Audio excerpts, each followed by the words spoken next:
We're going to talk about France. We're going to talk about some big dubs for the socialism in France, dude. A glimmer of hope. Yeah, dude. England, Keir Stalin. The new Popular Front victory in France. The Labour victory in England. It's over. Europe, a specter is haunting Europe. The specter of communism. It's the Paris Commune, Part 2, Electric Boogaloo. It's happening pretty fucking hard. I will say this much. I have more confidence in the French New Popular Front than I do with the Labour Party, partially because I'm maybe not as well read on the New Popular Front and what their attitudes are across the board. But I do think that, like, at least with Mélenchon, there are definitely way more radical elements within the New Popular Front than the Labour Party. I will say that much. They're significantly more like real left adjacent than the current Labour is. You know what I mean? Mao, Lenin, Sean, exactly. Vive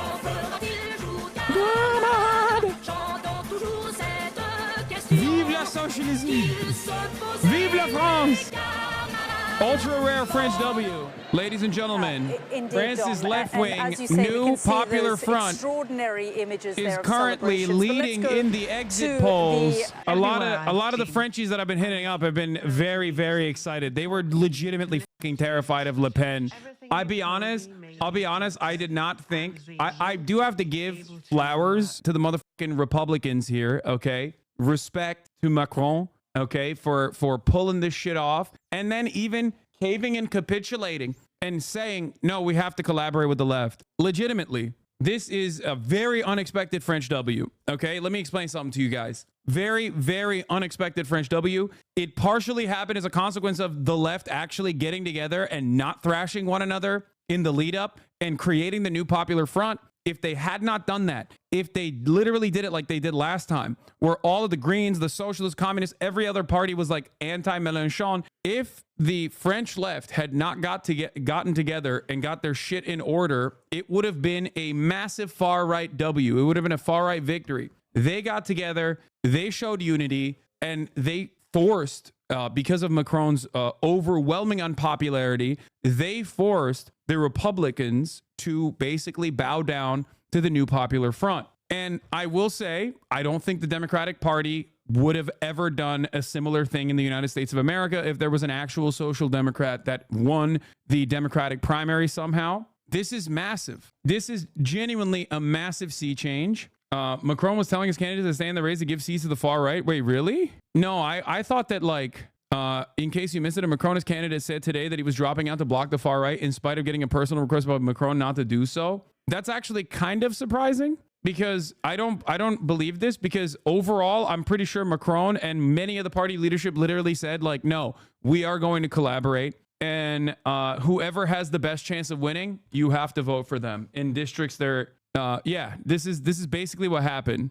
The center stopped punching left for once, and the left won over the far right. It's really not too complicated. Exactly. One thing that helped NFP is 90% of its leading heads aren't decrepit dinosaurs. They definitely did not pull the fucking Democratic Party move. Also, another major problem, and I can't believe I'm saying this, is Mbappe. Marine Le Pen, like a fucking dumbass that she is, was shitting on perhaps one of the most popular French, like one of the most popular people in France in general, leading up to the second round of the elections, which is so stupid. Why the fuck would you do that? Like, it makes no fucking sense. Most of the most famous French football players are like of African origin usually, and Le Pen is unironically very fucking racist. So when she shit on Mbappe, you know, it was cooked. She just couldn't dial back the fucking racism. She couldn't dial back the racism until she got over the fucking finish line, okay? It's like hating on LeBron in Cleveland right before the finals. Yeah, exactly. It's so fucking stupid. Sports accounts literally turned against Le Pen. It is very stupid. It is a very, very stupid thing to do. You should not shit on some of the most famous people in the country leading up to an election because of your unimaginably racist principles. Le Pen forgot what got her to this level of prominence to begin with, which was dialing back the anti-Semitism, dialing back the racism, so she could be like, oh, that was the old me. When I'm fucked up, that's the real me. She pulled the exit valve of racism, and it fucking backfired on her in an unimaginable way. Anyway, let's take a look at France Unbound. France Unbound, Jean-Luc Mélenchon, Prime Minister Attal should step down. Let's take a look. At the end of this electoral campaign, where everybody was confronted with their choices, the people finally has chosen, and I can only recognize the efforts made by all those who finally arrived at tonight's result. And I can only hail those who accepted to run, those who accepted to step down, and all those door to door, face to face, to convince everyone, and at the end, obtain a result which was claimed to be impossible. There was a huge effort of civil responsibility. We can only admire this at a time when political life seems to be receding. We were able to push the threat away. Tonight, the national rally is far from having the absolute majority that seemed to be within reach a couple of weeks ago. Quite the opposite. It's a huge relief for a huge majority of people in the country, those who make up the new France and those who have always loved France with Republican passion. Voters were concerned, but now they can be reassured. They have won. It's pretty funny because, like, Mélenchon, I forget, wait, how old is Mélenchon? So one of Mélenchon's, like, weaknesses in the last election cycle was how old he is. He's 72 years old, okay? He's 72 years old, but, like, obviously he's, like, significantly with it. And that's such a funny meme to consider when you look at American politics, because he's a spring chicken in the United States of America. As a 72-year-old, he's, like, considered one of the younger members of the party leadership. Like, French people look at him and go, oh, what the fuck are we doing? He's too old to run for office. Like, what are we doing? In America, we look at that and we're like, wow, what a vibrant young candidate. I wish we could have a vibrant young candidate like that. Like, think about that. Think about that. They literally are like, oh, he's too old. Can you imagine a world where we look at a guy like this who's 72 and go, oh, man, he's just too fucking old? In America, yeah, people call him the old man. He's very good. If you only understood French cognitively, he's at 100%. From where I'm standing, I'm looking at this like 72. He's with it. This is like a beautiful person to run for the, Democratic Party. Oh, he is. He's going to retire pretty sure. I mean, I'm just saying, like, still ridiculous to consider him to be an old person by American standards. Do you think Macron expected this to happen? I would assume he would do anything to kill socialism or the left. I don't think he expected this to happen. I think that he predicted that the left would not be able to organize, and what happened last time around that allowed Macron to win would happen again. But then the left actually created the new Popular Front in a matter of days. Like, they literally immediately, Macron came out of nowhere and was like, we're breaking the parliament. We're going to do a new election. His own fucking party leadership did not even know that this was going to happen. And it was a dangerous gambit, especially because he did this immediately after the far right won massively in the European Parliament elections.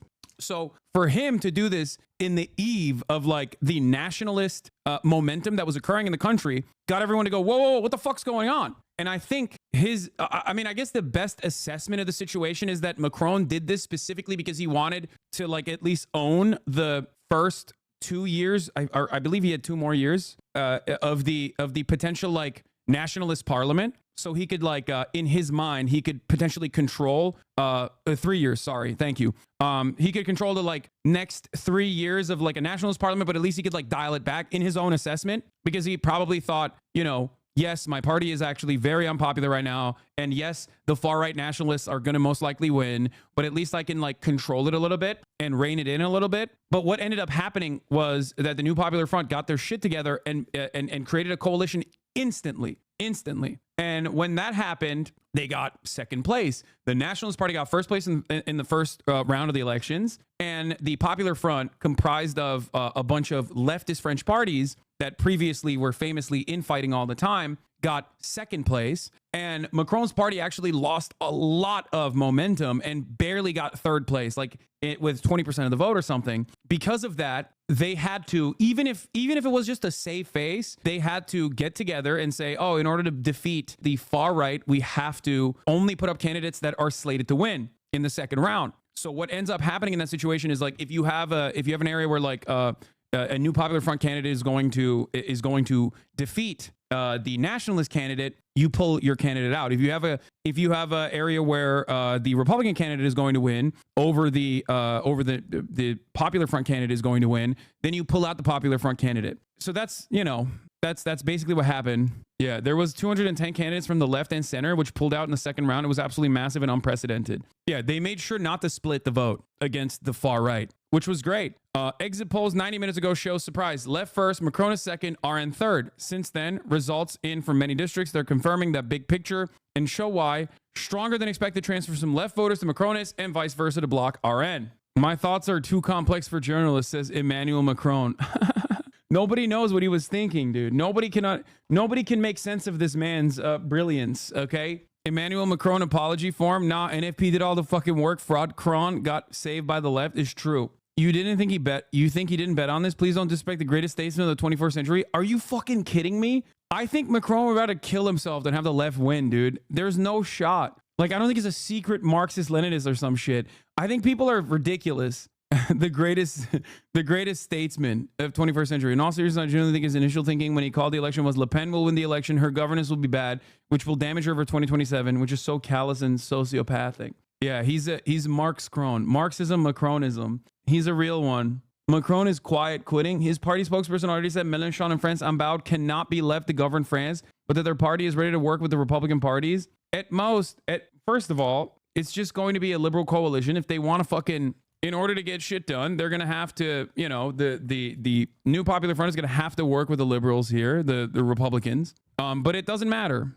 Together, presidential majorité, unaffiliated left-wing, new Popular Front. Problem is NFP leaders are signaling they will stick together. Bro, imagine the left winning in France and sends the left wave in Germany. What's happening right now on TV, something very familiar in countries with a full parliamentary regime, fight over coalitions. Macronists and center-right are arguing this isn't a left wing, suggesting a center-left to center-right unity government. Left is insisting that this is a left win. This is exactly the sort of district that is causing the shock result tonight. RN got 40% of the first round, with 6% going to another right-wing candidate. Left was at 30%. Macronists dropped out, and vote transfers ended up being quite strong. Left won by 1%. Here's one that's showing a different dynamic. An RN win in a situation where vote transfers against it weren't quite strong enough. In Southwest District, RN had gotten 44% against incumbent left MPs 37%, with no conservative candidate eliminated. Tonight, RN won 59 to 49%. This may end up being the closest result of the night. In Dordogne 4th District, with all precincts reporting per the Interior Ministry, RN is ahead of left by 74 votes.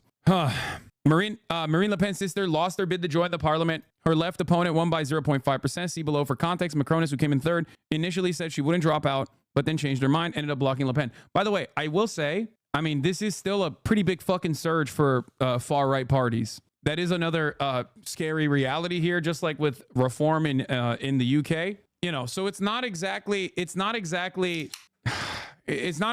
a moment of victory to be like super stoked. This is something to still pay attention to, and there is a lot that needs to be done in order to undermine the confidence that people have in the far right in France. Same goes for the UK. This is something that people need to pay attention to, and what the French government does in the upcoming years will determine whether the far right will win majorly, and the unpopularity of Macron, if that anger and that resentment transfers to the left-wing coalition, okay, if the liberals do everything they can to basically undermine, which they probably will try to do, if they successfully undermine the new Popular Front agenda, okay, then that feckless inability to actually commit to a legislative agenda that truly tries to improve the material conditions of the French working class and try to actively undermine the radicalism that is growing in France. If they cannot fight against this with good economic policies and change the tide on neoliberalism, next time around, the far right will win majorly. They will win big. And the same exact principle stands for the UK. Same exact situation that I described in the UK. This is something to pay attention to. This is a good moment. This is a moment of victory. This is a moment of celebration. And it's great and it's wonderful, but it's still very scary. Okay. I would say, however, still a bigger moment of celebration than the UK for a multitude of reasons. One, because like Le Pen's staying power and popularity is more significant than reform, and the transfer of power is changing hands to an actual committed, as far as I understand, an actual committed left-wing coalition.